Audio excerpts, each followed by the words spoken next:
ചില ഭയങ്കര മഴയുള്ള ദിവസങ്ങളിൽ അല്ലെങ്കിൽ ഓഫീസിൽ നിന്ന് ലേറ്റായിട്ട് ഇറങ്ങുന്ന ദിവസങ്ങളിൽ ലച്ചു അച്ചാച്ചൻ്റെ ചെമ്മയുടെയും കൂടെ ആയിരിക്കുമേ. പിറ്റേ ദിവസം കാണാണ്ട് പോയി കഴിഞ്ഞാൽ ഒരു സമാധാനം ഉണ്ടാവില്ല. അപ്പം അച്ചാച്ചൻ കൊണ്ടുവന്ന് എൻ്റെ അടുത്ത് ആക്കണതായി കാണണേ. അപ്പം എനിക്ക് എന്തൊരു സന്തോഷമാണെന്നറിയോ, എല്ലാ ദിവസവും 4 മണിയാകുമ്പോൾ ഞാൻ അമ്മേനെ വിളിച്ചിരുന്ന് കൊണ്ടുപോകും അമ്മന്ന് ചോദിക്കും. കൊണ്ടുപോവില്ല എന്ന് പറഞ്ഞു കഴിഞ്ഞാൽ ഞാൻ 2 കരച്ച് ഞങ്ങളുടെ കരയും, അതിലമ്മ വീഴും. ഇന്ന് തന്നെ അമ്മയ്ക്ക് പിക്ക് ചെയ്യാനുള്ള നേരം ഉണ്ടായിരുന്നില്ല, അതുകൊണ്ട് അമ്മ നടു റോഡിൽ വെച്ചായിരുന്നു പിക്ക് ചെയ്തേ. ഇനി പോണ വഴിക്കുള്ള കാഴ്ചകൾ കാണണ്ടേ, എന്നാൽ ഞങ്ങളുടെ കൂടെ പോര്. ഞങ്ങളുടെ വണ്ടി ഏതാണെന്നറിയോ? ഏതറ്. പെട്രോളൊന്നും അടിക്കണ്ട. എന്താ വേണ്ടേ?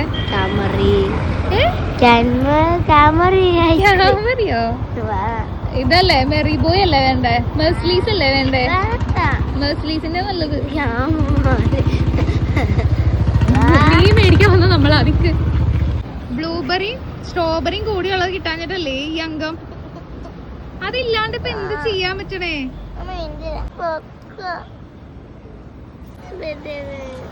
അതില്ലാണ്ട് ഇപ്പൊ എന്ത് ചെയ്യാൻ പറ്റും?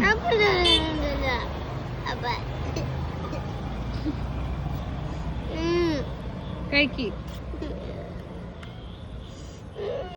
എൻ്റെ കുഞ്ഞു ഗംഗ ടക്കുന്ന് നാഗവല്ലിയായിട്ട് മാറുന്നത് കണ്ടോ? വീട്ടിലെത്തണേനും ഒരു സ്റ്റോപ്പ് മുന്നേ ലച്ചുവിന് പിന്നെയും ഭാവം മാറ്റം ഉണ്ടായേ. ഇപ്പം എന്താ വേണ്ടേ? ബിരിയാണി. ഇടത്തോട്ട് പോകേണ്ട വണ്ടി അമ്മ വലത്തോട്ട് തിരിച്ചു. ബിരിയാണി ഉണ്ടാക്കുന്ന റെസിപ്പി താഴെ നിന്ന് പറഞ്ഞാൽ അമ്മയ്ക്ക് മനസ്സിലാവുമെന്ന് ലച്ചുവിനോട് പറഞ്ഞ് ഒന്ന് താഴെ നിർത്താൻ നോക്കിയതാണ് ഈ കാണുന്നത്.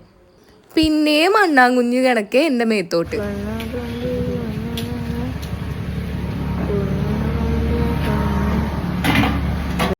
ഞങ്ങൾ ഒട്ടുമിക്ക സമയങ്ങളിലും ജോലി കഴിഞ്ഞ് ഇന്നേരത്താണ് വീട്ടിലെത്തണേ. ഞാൻ പറഞ്ഞിട്ടുണ്ടാ പൂജനെ സൂക്ഷിക്കാൻ? പറഞ്ഞിട്ടുണ്ടാ? പറഞ്ഞിട്ടുണ്ടാ? കണ്ട എന്തോ നോക്കി അല്ലെ, മടിപ്പോയില്ലേ. Please call Ramani Mohanan. രമണി മോഹനെ വിളിക്കണേ വന്നെന്ന് പറയണ അച്ഛമ്മയുടെ കൊല ഉണ്ടായിരുന്നു. അച്ഛാമ്മയ്ക്ക് അച്ഛൻ എപ്പോഴും ഭയങ്കര ടെൻഷനാണല്ലേ, നമ്മൾ വീടെത്തിയോ കൂടെത്തിയോ എന്നൊക്കെ ചോദിച്ചിട്ട് അല്ലേ? എത്ര വർഷമായി എനിക്ക് കേൾക്കാൻ പറ്റുന്നുണ്ടാവാം. നമ്മൾ ഓടി ഓടി ഓടി ഓടി ശീലിച്ച് പതിവായെന്ന് പറയാം. നിങ്ങൾക്ക്